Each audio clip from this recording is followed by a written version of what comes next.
बुद्धिमान मनुष्य ने, अनेक जन्मों ने, जिन्होंने बड़े बड़े पुण्य किए हैं, उनको शिव महापड़ ग्रंथ में प्रीति रहती है। सबको भगवान महादेव के ग्रंथ में कभी आदर नहीं रहता। जिन्होंने छोटे छोटे पुण्य नहीं, बड़े बड़े पुण्य किए हैं, इसलिए कहा महाभाग्यवान। जो कोई मनुष्य महाभाग्यवान होगा। और शिव महापड़ ग्रंथ में ये भी कहा है, सबको भगवान महादेव की भक्ति नहीं मिलती। बहुत जन्मों के पुण्य से भगवान महादेव की भक्ति मनुष्य को प्राप्त होती। और शिव महापड़ ग्रंथ में तो स्पष्ट कहा कि जहां तक देवत्व आपके जीवन में नहीं प्रकट होगा, वहां तक महादेव की उपासना वो मनुष्य कभी कर ही नहीं सकता। क्योंकि भगवान महादेव जी देवों का देव है। इसलिए जब हमारे जीवन में देवत्व प्रकट होगा, तब भगवान महादेव की भक्ति अविचल रहती है। इसलिए शिव महापड़ ग्रंथ में भगवान महर्षि वेदव्यास जी ने कहा है कि जो बुद्धिमान मनुष्य है, उसने पूर्व जन्म में छोटे छोटे पुण्य नहीं, बड़े बड़े पुण्य किए हैं, महाभाग्यवान व्यक्ति होगा, उनको ही इस पुराण में प्रीति होती है। सबको इस पुराण में कभी प्रीति नहीं होती। ये भगवान महर्षि वेदव्यास जी का वचन है। और प्रयाग तीर्थ में शैनक आदि महात्माओं ने सूत पुराण को कहा कि हे सूत पुराण जी, सम्यक गुप्त स्तव्या लिंग, अभी तक जो गोपनीय कथा रही, पूर्ण संपूर्ण किसी ने समझाने की कोशिश भी नहीं की। जिस महिमा सुनने मात्र से महिमा सत्फल प्रद है, जिस कथा श्रवण करने मात्र से इसी समय फल मिलता है। जो गुप्त रही कथा, आप धन्य हैं। आप धन्य क्यों हैं? क्योंकि आप महादेव के भक्त हैं। धन्य स्तम शिव भक्तिमान, आप महादेव के भक्त हैं। आपके हृदय में भगवान महादेव के प्रति आदर है। आपके हृदय में भगवान शंकर जी की भक्ति विराजमान है। हम सभी आपके प्रति आदर रखते हैं। जिन कथा श्रवण करने मात्र से पुण्य देने वाली कथा है, इस कथा आप कहने का प्रयास करिए। हमारा एक दूसरा प्रश्न है, वैर मात्र तो सर्वत्र, पूरे विश्व में देवताओं की, देवियों की, देवगणों की, सबकी पूजा मूर्ति में हम करते हैं, परंतु भगवान शिव जी की पूजा लिंग स्वरूप में और मूर्ति स्वरूप में करते हैं। कथम संपूज्यते शिव, क्यों? ऐसा क्यों? विश्व के सभी देवी देवताओं की पूजा हम लिंग स्वरूप में नहीं कर सकते, परंतु भगवान शिव जी की पूजा हम लिंग स्वरूप में भी करते हैं, भगवान शिव जी की पूजा मूर्ति स्वरूप में भी करते हैं। उसका तात्पर्य क्या है? आप जरा समझाने का प्रयास करें।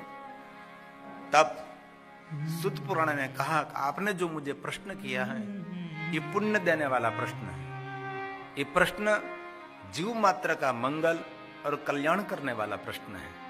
आप जगत पर उपकार करने के लिए, जगत हित के लिए आप मुझे इतना दिव्य दिव्य प्रश्न कर रहे हैं। शिव महापड़ ग्रंथ ये प्रश्न और प्रत्युत्तर से भरा हुआ है। इसमें कोई विवाद नहीं है, इसमें संवाद है और स्वाद भी है। जो कोई मनुष्य ध्यान पूर्वक शिव महापड़ ग्रंथ का अध्ययन करते, उनको शिव में प्रीति होने लगती है। दिने दिने उन पर शिव की कृपा तो बढ़ती है, उसका पुण्य बढ़ता है, उसका कल्याण रहता है। शिव जी की विशेष कृपा, जो मनुष्य शिव महापड़ ग्रंथ का अध्ययन करते, शिव महापड़ ग्रंथ का पाठ करते हैं, और मनुष्य को एक कार्य नहीं, हजारों नहीं, करोड़ों कार्य को छोड़कर स्वाध्याय करना चाहिए। पुस्तक जीवन होना चाहिए, अध्ययन ये जीवन का एक अंग होना चाहिए। बहुत कम लोग हैं जो शास्त्रों का, पुराणों का अध्ययन करते हैं। श्रेष्ठ पुस्तकों का संग करने वाले लोग दुनिया में बहुत कम हैं। व्यर्थ विचारों में अपने जीवन को खोए हुए रखते हैं। व्यर्थ विचार करने से, व्यर्थ प्रवृत्ति करने से जीवन में कभी किसी का उद्धार हुआ भी नहीं और होने वाला भी नहीं। इसलिए जीवन का जितना आपके पास समय हो, इतना समय पुराणों में, धर्म ग्रंथों में, धर्मशास्त्रों में, उपनिषदों में, और कोई श्रेष्ठ जीवन को मार्गदर्शन करने वाला ग्रंथ है, उसका अध्ययन करना चाहिए। जीवन में कहीं भी अड़चन रहेगी, कोई नहीं रहेगी, जीवन में कहीं रुकावट नहीं आएगी, लेकिन बहुत कम लोग हैं जो शास्त्रों का संग करते हैं, सत्संग करते हैं और साधु पुरुषों के संग में रहते हैं। और जीवन को श्रेष्ठ बनाने के लिए ये श्रेष्ठ उपाय हैं सृष्टि और दृष्टि लोगों के संग में रहकर, जिनके विचार श्रेष्ठ है, जिनके विचार उच्च कक्षा के हैं, उनके साथ उनकी मित्रता जीवन में श्रेष्ठ मार्गदर्शन देने वाले रहते हैं। इसलिए शैनकादि महात्माओं ने बहुत विवेक और आदर पूर्वक सूत पुराण को प्रश्न किया है। और सूत जी ने कहा कि आपने जो मुझे प्रश्न किया है उसका संपूर्ण तो मैं आपको नहीं समझा सकता, क्योंकि स्वयं भगवान शिवजी इसके बारे में आपको बता सकते, अत्र वक्ता महादेव। लेकिन आपने जो मुझे प्रश्न किया है पुण्य देने वाला है, एक कल्याणकारी प्रश्न है, महाअद्भुत प्रश्न है और अहोभाव प्रकट करने वाला भी प्रश्न है। इस सूत पुराण ने सभी महात्माओं को कहा है, जितना मेरे सदगुरु भगवान व्यास जी ने मुझे समझाया है और जितना मेरी समझ में आया, मेरी बुद्धि अनुसार आप सबको मैं समझाने का प्रयास करूंगा। लेकिन ये कोई सामान्य प्रश्न नहीं है मुनीश्वरों, पुण्य देने वाला है, लेकिन हृदय में एक महादेव के प्रति भाव प्रकट करने वाला प्रश्न है, अहोभाव प्रकट करने वाला प्रश्न है। इस सूत पुराण ने गाया है, अहो मुनीश्वरः पुण्यम, ये पुण्य देने वाला है। प्रश्न में तन्महाद्भुतम् अत्र वक्ता महादेवो नान्योऽस्ति पुरुषः क्वचित् नान्योऽस्ति पुरुषः क्वचित्। कोई भी महापुरुष उनका सुंदर और संपूर्ण पूर्ण उसका जवाब नहीं दे सकते। लेकिन आपने मुझे कहा कि भगवान शिव की पूजा मूर्ति स्वरूप में करते हैं, लिंग स्वरूप में करते हैं। लेकिन महात्माओं, आपको तो पता है, जब हमने कोई शिवलिंग की कल्पना नहीं की थी, मूर्ति की कल्पना हमने नहीं की थी, तब हम तो सिर्फ नाद स्वरूप की उपासना करते थे। और मूल शिव परंपरा और सनातनी परंपरा ये नाद परंपरा है। अकार, उकार और मकार का नाद करना, लंबे स्वर से ओमकार का एक उच्चारण करना शिव का श्रेष्ठ आराधन है। लेकिन बहुत कम लोग ओमकार का उच्चारण करते हैं। ये हमारा मूल है, जिनको सूक्ष्म प्रणव लिंगाय कहा है, ओम नमः शिवाय को स्थूल प्रणव लिंगाय कहा है। प्रणव तो दोनों है, ओमकार को सूक्ष्म प्रणव कहते हैं, नमः शिवाय को स्थूल प्रणव कहते हैं, उससे बड़ा है। इसलिए ओम हमारा मूल है। अभी भी वर्तमान में हम बहुत सारे योगियों को मिले हैं, बहुत सारे योगी कोई मूर्तियों की पूजा नहीं करते हैं, अरे लिंग स्वरूप का भी पूजन नहीं करते हैं, सिर्फ ओमकार का नाद करके परम तत्व तक पहुंच सकते हैं। ओमकार बिंदु संयुक्तम नित्यम ध्यायन्ति, निरंतर ओमकार का ध्यान करते हैं। योग मार्ग में वही सिखाया जाता है। और हमारी सनातनी परंपरा में कोई भी मंत्र हो, ओमकार के बिना मंत्र अधूरा रहता है, ओमकार से मंत्र पूर्ण रहता है। इसलिए यह हमारी सूक्ष्म प्रणव साधना है। इसलिए भगवान शिव की पूजा नाद स्वरूप में भी कर सकते हैं, लिंग स्वरूप में भी कर सकते हैं और मूर्ति प्रतीक में भी कर सकते हैं। सामान्य मनुष्य के लिए मूर्ति श्रेष्ठ है, क्योंकि उसका मन ओमकार में स्थिर नहीं हो सकता।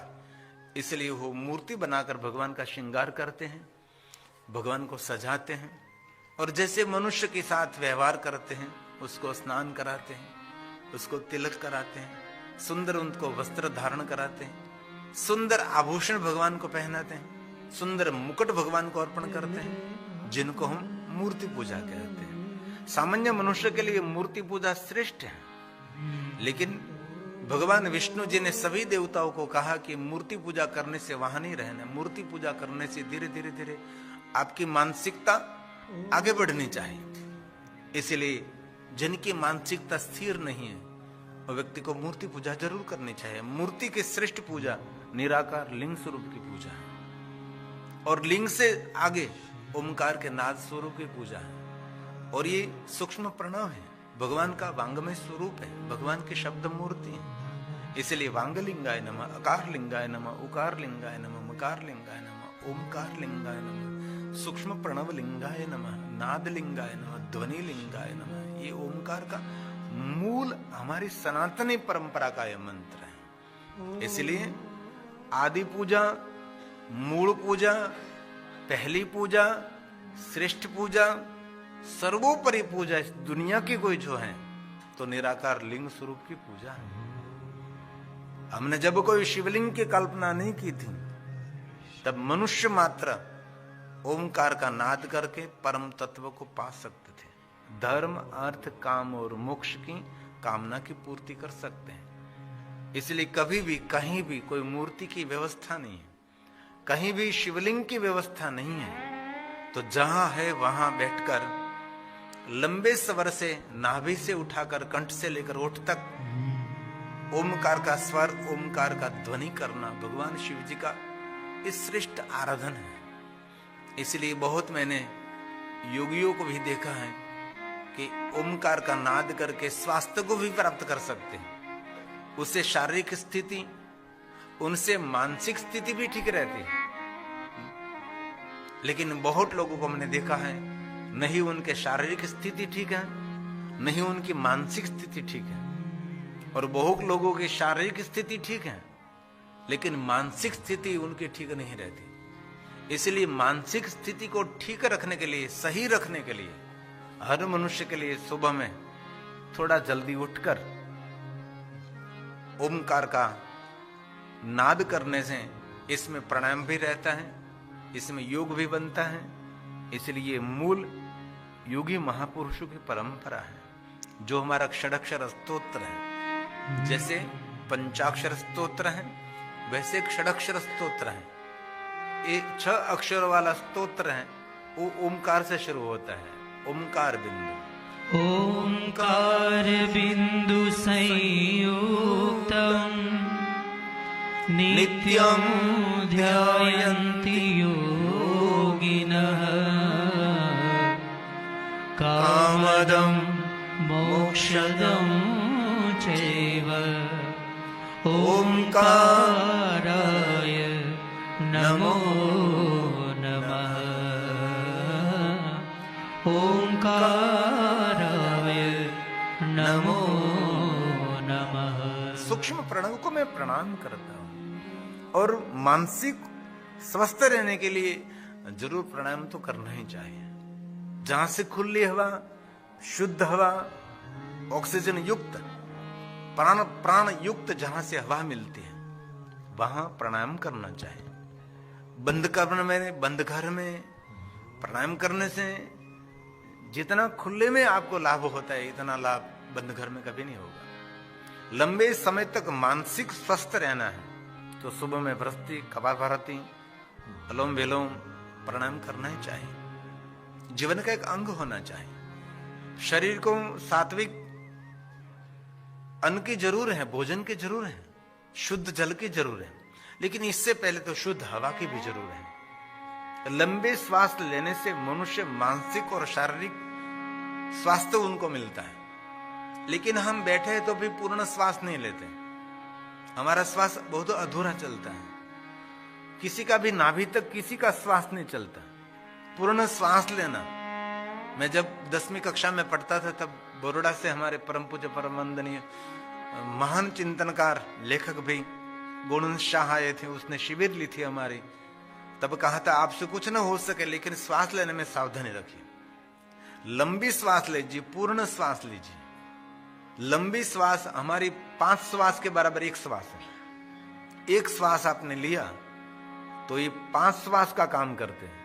लेकिन आप आधी श्वास लेते तो 5 लेना पड़ता है।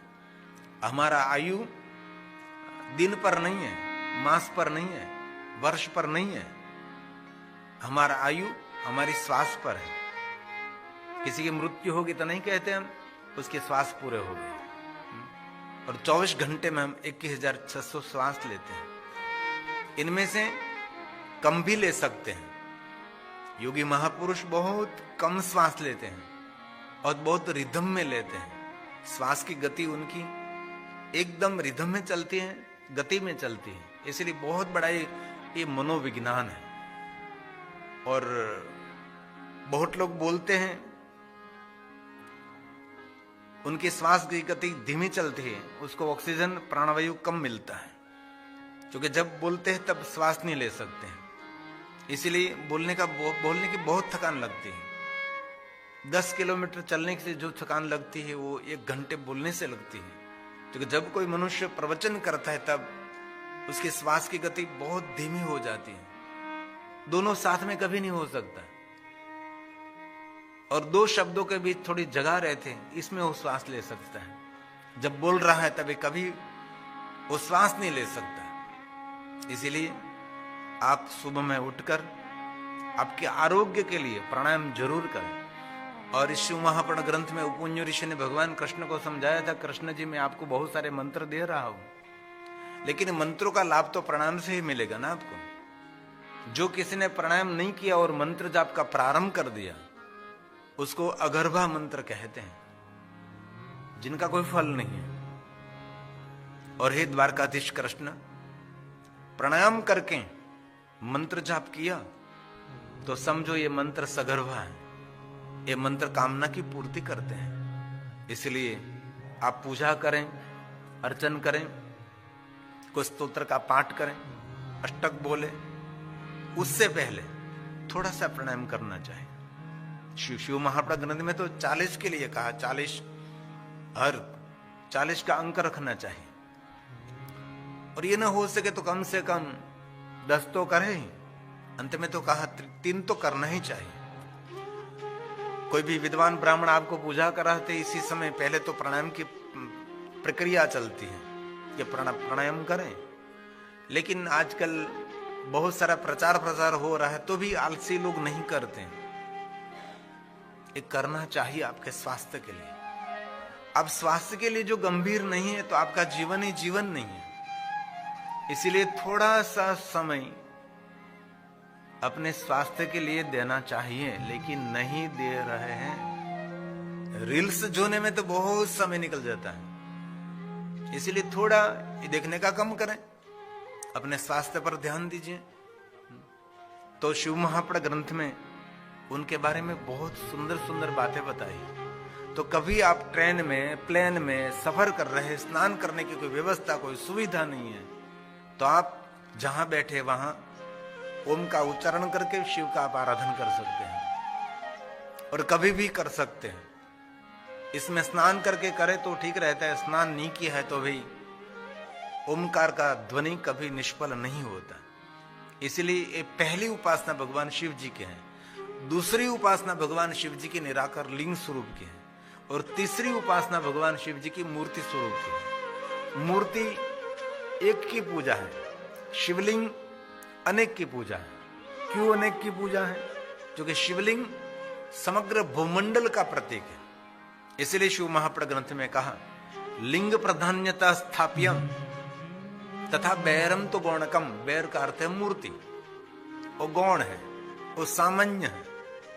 लिंगा भावेन क्षेत्र, जहां शिवलिंग विराजमान है वहां तीर्थ भी रहते हैं, वहां देवता भी रहते हैं, विश्व के सभी देवगण, देवी और देवगण भी रहते हैं। इसलिए शिव जी ने स्वयं ने वचन दिया है, कोई भी मनुष्य कोई भी प्रकार का जहां लिंग स्वरूप का पूजन करते हैं वहां मेरा अस्तित्व रहता है, वहां मेरी उपस्थिति रहती है। एक में अनेक मैं रहता हूं। इसलिए आपके घर में भी शिवलिंग रख सकते हैं, आपके देवालय में भी शिवलिंग रख सकते हैं। एक भी रख सकते, 2 भी रख सकते, 3 भी रख सकते हैं। मंदिर में जितने स्थान की व्यवस्था है इतने शिवलिंग रख सकते हैं। ऐसा नहीं कहा कि दूसरा नहीं रखना चाहिए, तीसरा नहीं रखना चाहिए। आज मैं एक घर में गया था तो वहां कितने शिवलिंग थे, 1 2 3 4 लगभग 5-6 शिवलिंग थे। ये मेरी बेटी का शिवलिंग, ये मेरी माँ का शिवलिंग, ये मेरे बहुत 50 साल का पुराना शिवलिंग, ऐसे रख सकते हैं। ऐसा नहीं कि दूसरा शिवलिंग नहीं रख सकते। हर कोई व्यक्ति अपने घर में छोटा सा शिवलिंग रखकर उसका पूजन कर सकते हैं। इस शिवलिंग को कहते हैं चलित शिवलिंग, हालतू चालतू हरतू फरतू शिवलिंग, ઘરનિંદ્ર જે રાખીએ શિવલિંગ તેની સામે બેસીને પૂજા કરી શકાય છે. અને હંમેશા એ શિવલિંગની જલધારી એ જમણા તરફ વહેવી જોઈએ, राइट हैंड. क्योंकि हम स्थापित शिवलिंग, स्वयंभू शिवलिंग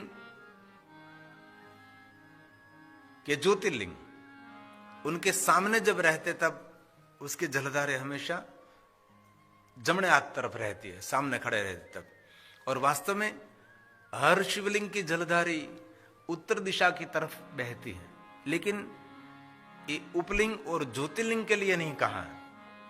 जो स्थापित शिवलिंग है, ब्राह्मणों ने, साधु संतों ने, महापुरुषों ने, सती नारियों ने, राजाओं ने जो शिवलिंग प्रतिष्ठित किया, देवताओं के हम प्राण प्रतिष्ठा करते हैं. महादेव की प्राण प्रतिष्ठा नहीं होती, महादेव की प्रतिष्ठा होती है, महादेव की स्थापना होती है.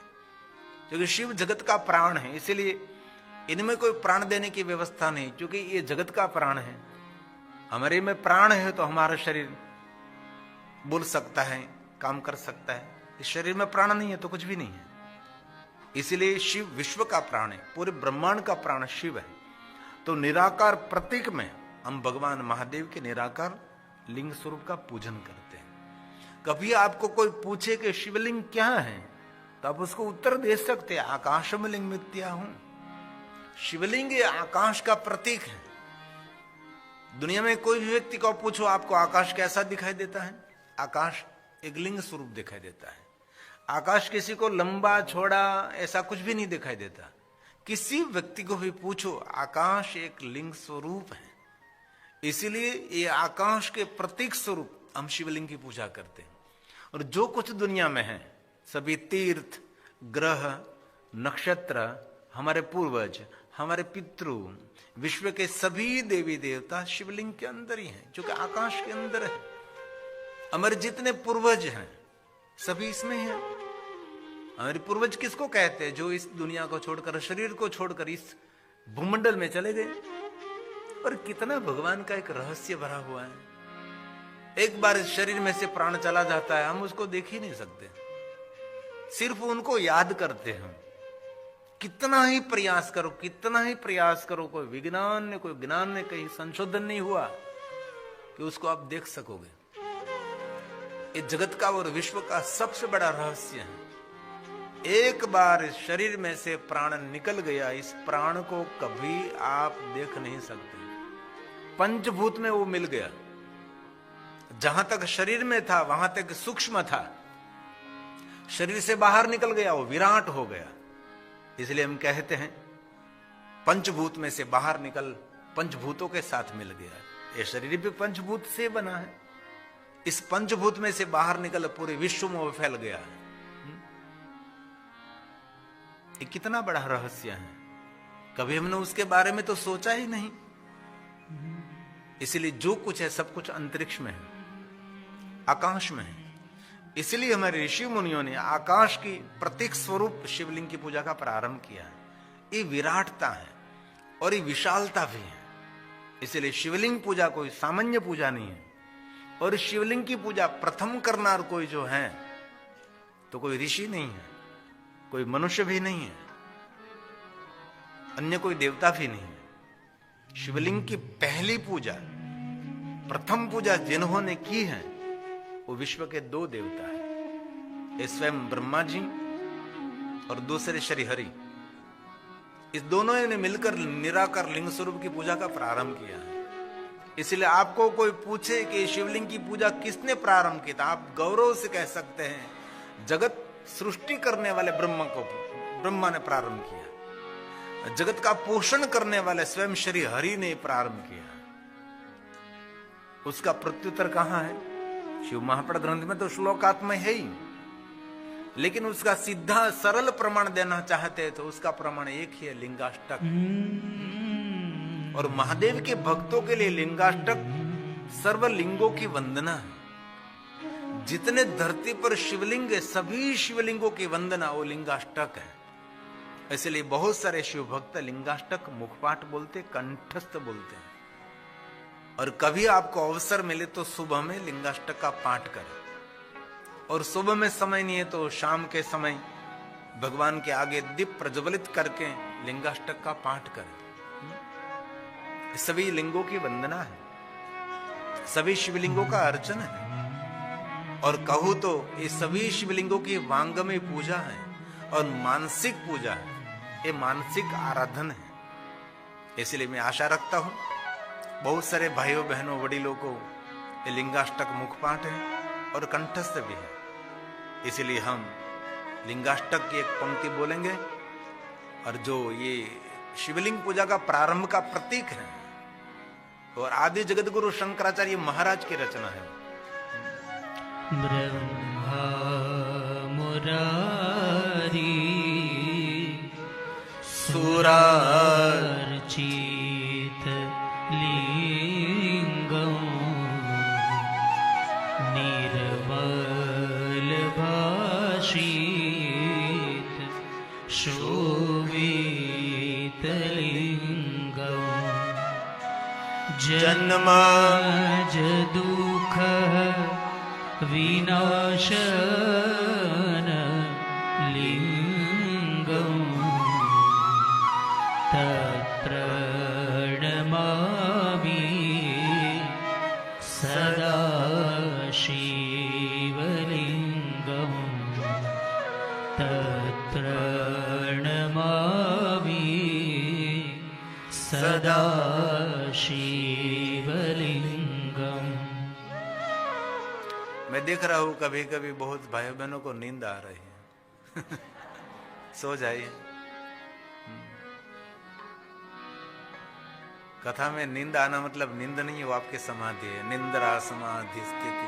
मैं आपको 7 बजे जगाऊंगा। क्योंकि नींद क्यों आती है पता है? आपका मन स्थिर हो जाता, शांत हो जाता है, विचारों की गति शांत हो जाती है, तब नींद आती है ना। जहां तक विचार विचार विचार विचार चलते रहते हैं। मैं भी बहुत छोटा था तब कथा में जाता था, तो मैं भी कथा सुनते सुनते सो जाता था, क्योंकि कथा में विचारों का एकदम उपद्रव शांत हो जाता है। और हम पढ़ते थे क्लास में भी, कितनी नींद आती थी। सर पढ़ाते थे तो बहुत नींद आती थी, क्योंकि विचार शांत होने के बाद ही नींद आती है। जिनके विचारों के उछल कूद रहती है उनको कभी नींद नहीं आती। कथा का कितना बड़ा प्रभाव है, देखो बैठे बैठे नींद आ जाती है। लोग कितना मखमल के बिस्तर पर सोते हैं तो भी नींद नहीं आती। यहां बैठे बैठे आप नींद कर रहे हैं, कितना सुंदर लग रहा है।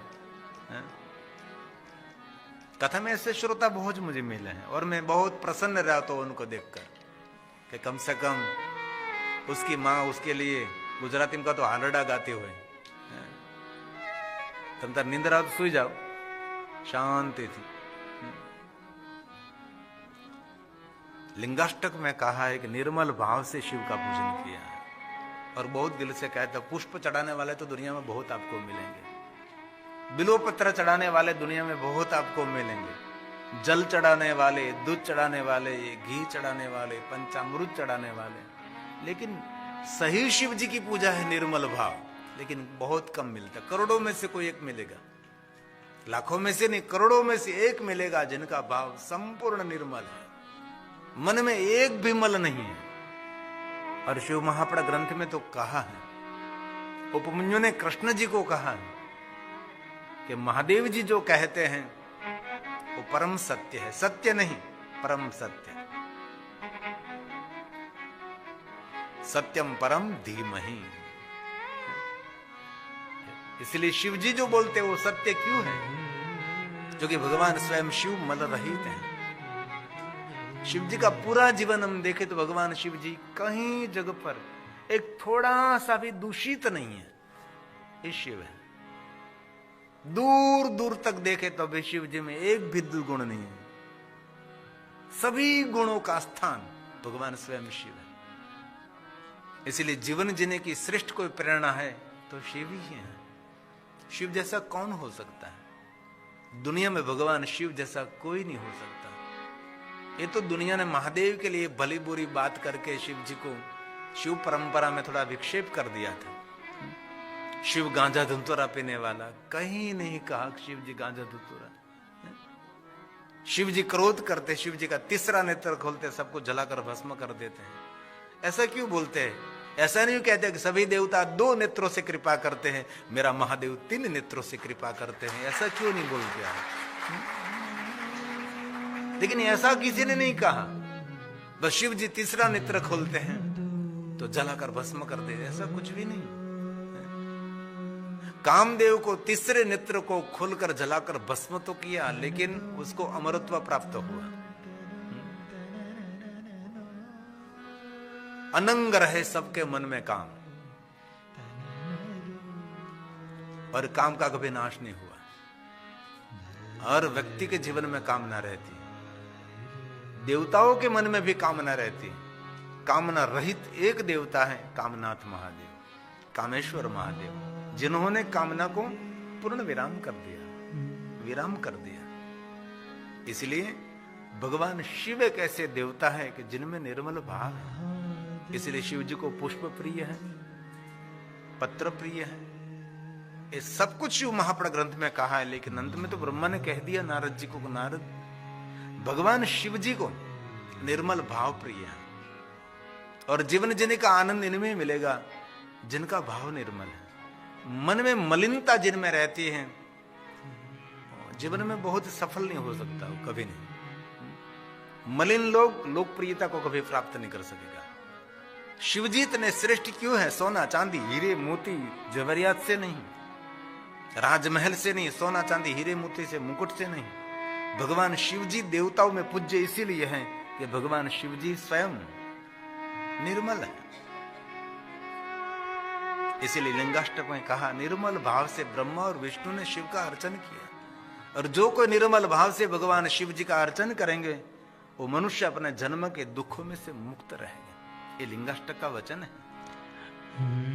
तो आदि पूजा, मूल पूजा, पहली पूजा, श्रेष्ठ पूजा, सर्वोपरि पूजा, देवताओं की परंपरा, देवियों की परंपरा, ऋषि मुनियों की परंपरा, और राजा महाराजाओं की परंपरा, ब्राह्मणों की परंपरा, विद्वानों की परंपरा, सज्जनों की परंपरा, जो कोई श्रेष्ठ परंपरा है, तो लिंग पूजनम, भगवान महादेव के निराकार लिंग स्वरूप की पूजा, वो श्रेष्ठ परंपरा है। इसलिए हमारे भारत देश के अंदर पुरुषयाम यानी लिंगानी, भारत देश के अंदर इतने भगवान महादेव के शिवलिंग हैं, तीर्थे तीर्थे शुभानी, सभी तीर्थों में भगवान शिव भी रहते हैं। और ऐसा नहीं कहा तीर्थ में भगवान शिव रहते हैं, अन्यत्र स्थल है, अन्य स्थलों में भी भगवान स्वयं शिव रहते हैं। कोई तीर्थ हमारा ऐसा नहीं है कि जहां शिव नहीं है, सभी तीर्थों में शिव है। गांव गांव में शिव है, शहर शहर में शिव है। और ये भी शिव महापुराण ग्रंथ में कहा, कोई भी नगर में 100 से ज्यादा शिवलिंग है, इस नगर को काशी की उपमा दे सकते हैं। इसके लिए उसको छोटी काशी कहते हैं। जामनगर में भी 100 से ज्यादा शिवलिंग है, सीहोर में भी 100 से ज्यादा शिवलिंग है, प्रकाशा में भी 100 से ज्यादा शिवलिंग है। और जो मूल काशी वाराणसी, इनमें तो संख्या न विद्यते, कितने भगवान महादेव के लिंग स्वरूप है किसी को पता नहीं। अभी तक कोई मनुष्य ऐसा नहीं कि काशी में जितने शिवलिंग है सभी शिवलिंगों का दर्शन किया, ऐसा कोई नहीं। भगवान व्यास जी ने काशी में जब पैर रखा, तब भगवान व्यास जी ने गर्जना करके कह दिया कि ये तो लिंगोमयी भूमि, लिंगमयी काशी, सर्व लिंगों से भरी हुई काशी नगरी है। इतने अगणित शिवलिंग हैं। इसलिए काशी की और भी महिमा है। काशी में जाकर काशी की जो यात्रा करते हैं ना, वो व्यक्ति वहां लिंग की स्थापना करते हैं। इसलिए जहां जहां प्राचीन लिंग स्थान है, वहां असंख्य लिंग विराजमान है। कोई भी यात्रिक वहां लिंग को स्थापित करता है। इसलिए एक एक शिवालय में हजारों हजारों शिवलिंग है। क्योंकि मैंने काशी को गली गली में देखा है, बहुत समय तक मैं काशी में रहा और निरंतर घूमता फिरता। और पहली बार जब काशी में गया था अकेला रहने के लिए, कोई मेरे साथ नहीं थे, कहाँ रहे कहाँ खाए कुछ भी हता पता नहीं। तब तो एक छोटा सा मंदिर था और ऐसे ही भगवान महादेव के पास बैठकर भगवान को स्पर्श भी किया। और इस सप्तऋषि पूजा करते थे, मैं पास में बैठता था। एक टिकट की व्यवस्था थी 50 रुपए की इस समय की, और मैं बस भगवान काशी के साथ में रहता था और दर्शनार्थी भी इतने जोर जोर से आते थे, ऐसा कुछ भी नहीं था। और मुझे भगवान काशी विश्वनाथ महादेव पुजारी के प्रसाद दिया था, तो मेरे हाथ में थैली थी और इस पुजारी ने कहा कि ये जो यहाँ ये नंदी महाराज इस तरफ देखकर बैठा है, ये यहाँ महामस्जिद है।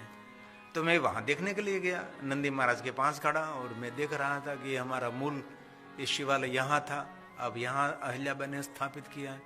तो मेरे हाथ में थैली थी, तो मुझे पता नहीं कि यहाँ कोई तकलीफ होगी, लेकिन एक बंदर आया, मेरे हाथ में थैली थी, उस थैली लेने के लिए मुझे पैर पर काट दिया, इतना लोहन कर दिया। और मैंने कहा कि तुझे प्रसाद चाहिए तो मेरे हाथ में सीधा प्रसाद ले लिया हो तो तुझे क्या तकलीफ थी और काटने की क्या जरूरत थी। और बाद में पुजारी मुझे डॉक्टर के पास ले गए, क्योंकि इंजेक्शन देना पड़ता है बंदर काटते हैं। तो तब मैं वहां रहा था। इसलिए कभी आपको अवसर मिले तो काशी में बहुत सारे भगवान महादेव के अगणित शिवलिंग है, और एक श्रेष्ठ शिवलिंग है मृत्युंजय शिवलिंग, जहां हजारों ब्राह्मण मृत्युंजय मंत्र का जाप करते हैं। ये मृत्युंजय शिवलिंग है। और मृत्युंजय शिवलिंग के पास एक औषधि कूप है। कितने लोगों ने देखा है?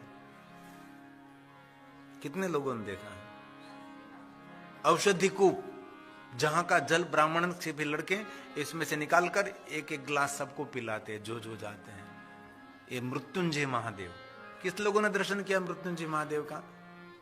लाइठा में पड़े તમે મને કોઈ દેખાતા નથી, આ તો આમને ખાલી નજર રાખો તમારે આમાં, કારણ કે આ કટલી લાઈટ તીક્ષ્ણ લાઈટ સીધી જ આંખમાં પડે ને। अच्छा काशी में मृत्युंजय महादेव છે, मृत्युंजय महादेव के पीछे आपने पिया था आपने, तो आम क्यों नहीं, ऐसा क्यों नहीं किया? मुझे संतुष्टि तो कम से कम 2 व्यक्ति तो वहां पहुंचे। मुझे संतुष्ट हो कि आप वहां गए हैं। बहुत सारे ब्राह्मण का लड़के अंदर से पानी लेते हैं और आपको छोटे से प्याले में पानी देते हैं, और ये पानी पीने के बाद कुछ दक्षिणा की अपेक्षा भी रखते हैं ना, देना भी चाहिए, पानी पीकर भागना नहीं। वहां मृत्युंजय मंत्र का जाप करते हैं और जजमानों के माध्यम से करते हैं, जजमान की ओर से करते, उसके लिए नहीं करते, वो उनके स्वयं के लिए वो मृत्युंजय मंत्र का जाप नहीं करते हैं,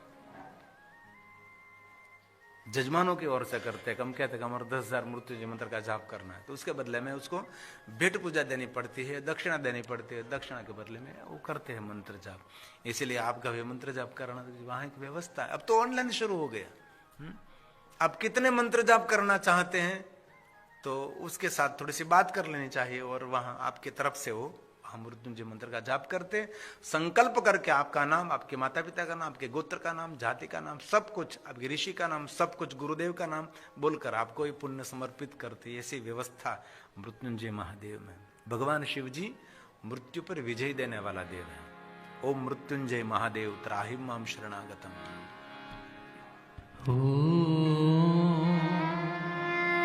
मृत्युंजय महादेव। अभी जो टेलीविजन में देख रहे हैं, खूब आया था ना, टेलीविजन में दिखाया था ना, क्योंकि मुझे नहीं दिखाई देता ना, मैं बाद में देखता हूँ। यहाँ ज्यादातर उसके पास जो जो सब कुछ खजाना पड़ा है, सब कुछ वो टेलीविजन में दिखाते रहते हैं। आइए साथ में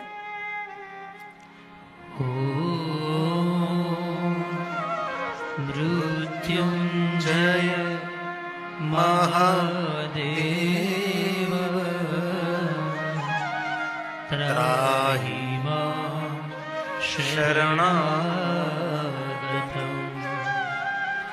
जन्म मृत्यु जरा व्याधि पीडितं कर्म बन्धने पीडितं कर्म बन्धने। और कभी अवसर मिले तो मृत्युंजय स्तोत्र भी उसका पाठ करिए। मृत्यु को जीतने वाला स्तोत्र है। जो महादेव का भक्त है उनके लिए श्रेष्ठ है। इनमें भगवान शिव जी को हम कहते हैं कि जब तक महादेव आपका भजन हमारे पास है और आप हमारे साथ है, वहां तक मृत्यु हमारा कुछ भी नहीं कर सकती। और हमारा मस्तक जहां तक आपके चरणों में झुकता रहेगा, वहां तक मृत्यु हमारा कभी अहित नहीं कर सकती। ऐसा भाव इस स्तोत्र में। इस स्तोत्र का कितने लोगों ने पाठ किया है? एक व्यक्ति ने मृत्युंजय स्तोत्र 2, 3, 4, 5 खोटो खोटो तो करो, खोटो खोटो करो ने। इसलिए कभी अवसर मिले तो मृत्युंजय स्तोत्र का पाठ करें। इसमें भगवान शिव जी के बहुत सारे नाम हैं। रुद्र, पशुपति, स्थाणु, नीलकंठ, उमापति, ऐसे भगवान शिव जी के नाम हैं। इसे आज संकल्प करें, पवित्र श्रावण मास आ रहा है, 1 महीना पाठ करेंगे।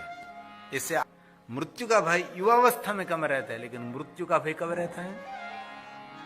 वो वृद्ध जब वक्त है तब मृत्यु का भय उनको बहुत लगता है। जैसे जैसे उम्र बढ़ती है वैसे मृत्यु का भय रहता है। इसलिए मृत्यु के भय में से मुक्त होने के लिए उसका पाठ करें। बहुत लोगों को मुझे भी कहते भी कि बहुत भय लगता, बहुत में तो भय क्या लगे, डरने की कोई जरूरत नहीं। हमारे पहले बहुत लोग गए हैं, इसमें क्या है, तो सनातन सत्य है, वो तो प्रसन्नता पूर्वक स्वीकारने की वस्तु है, स्वीकार लीजिए। इसलिए स्तोत्र का पाठ करने से मनुष्य को कभी मृत्यु का भय नहीं रहता, निर्भय हो जाता है। शिव ऐसे एक देव है, देव अभय वरदान। अभय वरदान, किसी का भय नहीं रहता उनको, उसको अभय वरदान कहते हैं। तो पवित्र श्रावण मास आ रहा है, रोज पाठ करिए। ऐसे तो नित्य कर सकते हैं। रुद्रं पशुपति स्थाणु नीलकंठ उमापति नमामि शीर्षा देवं किं नो मृत्यु करिष्यति किं नो मृत्यु करिष्यति। इसलिए स्तोत्र का पाठ मनुष्य को हर भय में से मुक्त करने वाला है। कालकंठ कलामूर्ति कालाग्नि कालनाशनम, ये दूसरा स्तोत्र है। कालकंठम कलामूर्ति कालाग्नि कालनाशनम। प्रणाम करता हूं। नमामि शीर्षा देवं किं नो मृत्यु करिष्यति किं नो मृत्यु करिष्यति। नीलकंठ, विरूपाक्ष, निर्मल, निरुपद्रव, महादेव के लिए कहा, जिनका कंठ काला है। कोई देवताओं का कंठ काला नहीं है और कोई विरूपाक्ष नहीं है। विचित्र नेत्र जिनके बाल में रहता है उसको विरूपाक्ष कहते हैं। निर्मल, जिनके मल में कोई मल नहीं उसको निर्मल कहते हैं। निरुपद्रव, इतना बड़ा सामर्थ्य है तो अपना शांत रहने वाला देव, कोई उछल कूद नहीं, कोई उपद्रव नहीं, इसलिए महादेव को कहा निरुपद्रव।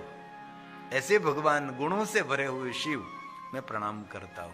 नीलकंठं विरूपाक्षं निर्मलं निरुपद्रवं नमामि शीर्षा देवं किं नो मृत्यु करिष्यति किं नो मृत्यु करिष्यति। भगवान शिव जी का अवतार है वामदेव अवतार। जो शिव जी के प्रधान 5 अवतार हैं, इसमें वामदेव भगवान शिव जी का अवतार है। वामदेव, महादेव, लोकनाथ, जगत गुरु। भगवान शिव के लिए जगत गुरु भी कहा है, भगवान शिव के लिए त्रिभुवन गुरु भी कहा है। गुरु का गुरु भगवान शिव है, इसलिए जरूर कभी अवसर मिले, आप पढ़े लिखे हैं तो जरूर उसका पाठ करिए।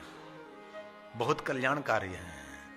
वामदेवं महादेवं लोकनाथं जगद्गुरुं नमामि शीर्षा देवं किं नो मृत्यु करिष्यति किं नो मृत्यु करिष्यति। आगे कहा, देवों के देव महादेव, जगत के ईश्वर, देवों के ईश्वर, आपकी ध्वजा में धर्म का चित्र है, ऐसे भगवान शिव जी में प्रणाम करता हूं। रोग और शोक में से मुक्त करने वाले भगवान शिव हैं। जीवन के सभी रोगों में से मुक्त करने वाले भगवान महादेव हैं। इसलिए कभी अवसर मिले जरूर उसका पाठ करिए।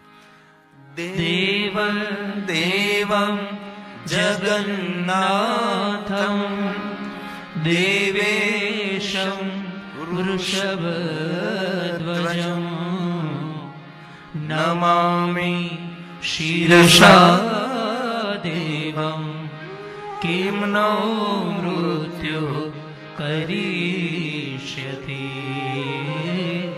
किं नो मृत्यु करिष्यति। तो राधे राधे, हर हर महादेव। तो कैसे हैं आप सब? आई होप आप सब अच्छे होंगे। महादेव की कृपा आप सब पर बनी रहे। कहते हैं कि ओम नमः शिवाय मंत्र का जाप बहुत ही पावरफुल मंत्र है। ऐसा कोई मंत्र नहीं जो ओम नमः शिवाय की बराबरी कर सके। तो भक्तों कहते हैं कि ओम जब कोई पंचाक्षरी मंत्र या ओम नमः शिवाय मंत्र का जाप करता है तो उसका पूर्ण फल क्यों नहीं मिल पाता है। तो चलिए जानते हैं। कहते हैं कि ओम नमः शिवाय मंत्र का जाप करने का फल आमतौर पर नियमित और श्रद्धापूर्वक जाप करने से प्राप्त होता है। यदि जाप में आलस, लापरवाही या बिना श्रद्धा के किया जाए तो फल मिलने में संदेह होता है। तो चलिए जानते हैं थोड़ा विस्तार से। नियमित और श्रद्धा से कहते हैं कि मंत्र का जाप फल प्राप्त करने के लिए नियमित रूप से और श्रद्धा के साथ जाप करना आवश्यक है। यदि जाप करते समय आलस से, लापरवाही या एकाग्रता की कमी है तो मंत्र का पूर्ण फल प्राप्त नहीं होता है। अगर मानसिक या शारीरिक अशुद्धता है, मंत्र जाप के फल को कम कर सकती है।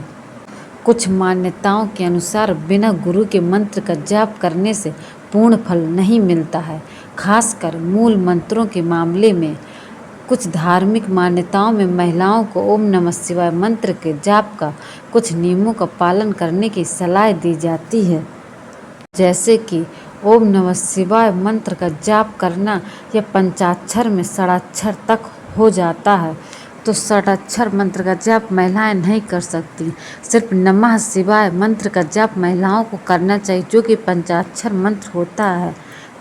तो इस कारण से ओम नमः शिवाय मंत्र का फल व्यक्ति को नहीं मिल पाता है। इन सभी की सावधानियां बरतना चाहिए, तभी ओम नमः शिवाय मंत्र का फल पूरा मिल पाता है। कहते हैं कि ओम नमः शिवाय मंत्र का जाप कितने दिन में सिद्ध होता है। तो चलिए जानते हैं। मान्यता अनुसार जो व्यक्ति नियमित रूप से 108 बार ओम नमः शिवाय का जाप करता है उसे जीवन में बेहतरीन अनुभव हासिल होते हैं।